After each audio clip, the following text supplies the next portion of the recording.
പാലാ നഗരസഭയിൽ ഭരണം വീഴുമോ എന്നാണ് ഏവരും ഈ മണിക്കൂറിൽ ഉറ്റുനോക്കുന്ന വിശ്വാസ പ്രമേയ ചർച്ച ആരംഭിച്ചു. അതിനിടെ വിപ്പ് ലംഘിച്ച് കോൺഗ്രസ് കൗൺസിലർമാർ നഗരസഭയിൽ എത്തിയൊരു രാഷ്ട്രീയ സാഹചര്യം കൂടിയുണ്ട്. UDF-നൊപ്പം ഉണ്ടായിരുന്ന 5 കൗൺസിലർമാരാണ് വോട്ട് ഇപ്പോൾ നഗരസഭയിൽ വിപ്പ് ലംഘിച്ച് എത്തിയത്. ഷിനോജ് ജസ്റ്റിയാണ് വിവരങ്ങളുമായി. ഷിനോജ്, അവിശ്വാസ പ്രമേയം നഗരസഭ ഭരണസമിതി പരിഗണിക്കുകയാണല്ലോ, ഏത് ഘട്ടത്തിലെത്തി?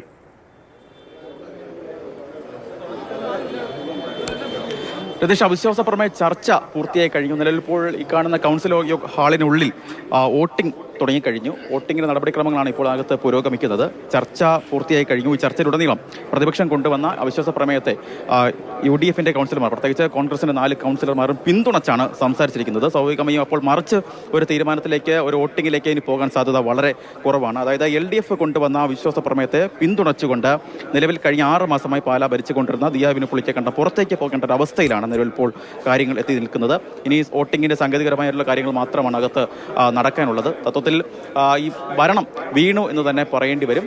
വോട്ടെടുപ്പ് അതുമായി ബന്ധപ്പെട്ട നടപടിക്രമങ്ങളൊക്കെ തന്നെ അകത്ത് തുടങ്ങിക്കഴിഞ്ഞു. എന്തായാലും ഇന്നലെ തന്നെ DCC നേതൃത്വം ഇടപെട്ടുകൊണ്ട് വിപ്പ് കോൺഗ്രസിൻ്റെ കൗൺസിലർമാർക്ക് നൽകിയിട്ടുണ്ടായിരുന്നു. 6 കോൺഗ്രസിൻ്റെ കൗൺസിലർമാരാണ് ഉള്ളത്. അതിൽ 4 കോൺഗ്രസിൻ്റെ കൗൺസിലർമാർ വിപ്പ് കൈപ്പറ്റാൻ സ്വീകരിക്കാൻ തയ്യാറായിരുന്നില്ല. എന്നാൽ അവരുടെ വീട്ടിന് മുന്നിൽ ഇത്തരത്തിൽ വിപ്പ് പതിച്ചിട്ടുണ്ടായിരുന്നു.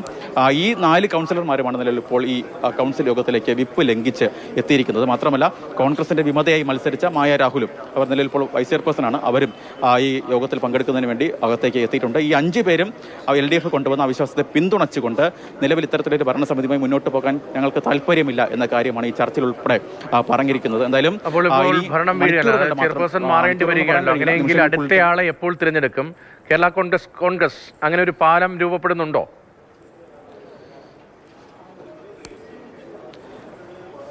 പ്രദേശ പ്രാദേശികമായ അത്തരത്തിലൊരു പാലം രൂപപ്പെടുകയാണ് എന്നാണ് നമുക്ക് മനസ്സിലാക്കാൻ കഴിയുന്നത്.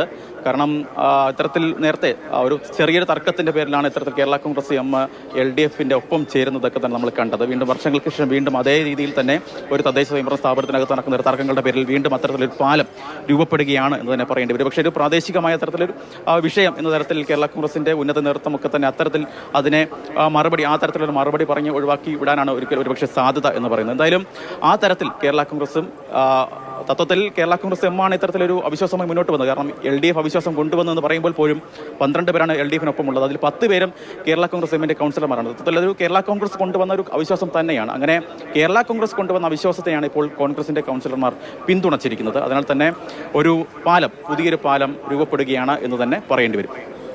ശരി, അവിടെ കേരള കോൺഗ്രസ് പാലം രൂപപ്പെടുകയാണ്. അത് കേരള രാഷ്ട്രീയത്തിലും ഒരു വലിയ ചർച്ചയായി മാറുന്ന രാഷ്ട്രീയ നീക്കമാകും. അത്തരത്തിൽ പക്ഷേ ഒന്ന് സംഭവിക്കുക എന്നത് കാത്തിരുന്ന് കാണേണ്ടി വരും. പക്ഷേ പാലാ നഗരസഭയിൽ ഇപ്പോൾ ചെയർപേഴ്സൺ പദവിയിൽ നിന്ന് ദിയാ പുളിക്കണ്ട ഒഴിയേണ്ടി വരും എന്നത് ഏറെക്കുറെ ഉറപ്പായിരിക്കുകയാണ്. ആ നിലയിലാണ് അവിടെ ചർച്ചകൾ പൂർത്തിയാക്കുന്നത്. ഷിനോജ് ജസ്റ്റിയാണ് വിവരങ്ങൾ നൽകിയത്.